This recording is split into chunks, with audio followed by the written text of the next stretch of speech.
samantala pag-uulat mula naman sa himpilan ng DWAL, ang Radyo Totoo CMN Batangas.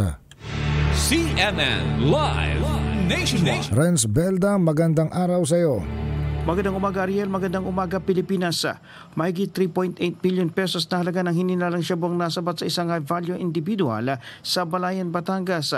Kulungan ang bagsak ng suspect matapos ang kinasang drive-by-bust operation ng pinagsamang puwersa ng lokal na pulis at mga ahente ng Philippine Drug Enforcement Agency sa Barangay Santos sa nasabing bayan.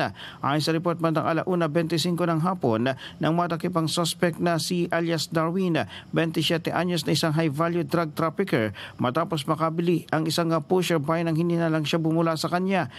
Nasamsa mula sa naturang sospek ang 14 na plastic sachet at 5 na-tied plastic na naglalaman ng shabu na tumitimbang na 563 gramo na nagkakahalaga ng mahigit sa 3.8 million pesos, isang digital weighing scale.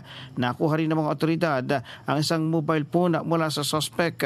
Iniimbestigahan ng mga otoridad ang pinagmula ng naturang droga. Sa ngayon, nasa kustodiyan ng Balayan Police ang suspect na naharap sa kasong paglabag sa Republic Act 9165 o Comprehensive Dangerous Drugs Act of 2002. Mula sa DWAL-FM 95.9, ito si Renz Belda ng CMN Batangas, nag-uulat live para sa CMN Pilipinas.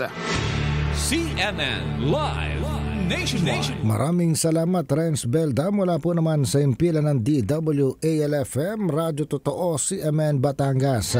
Sa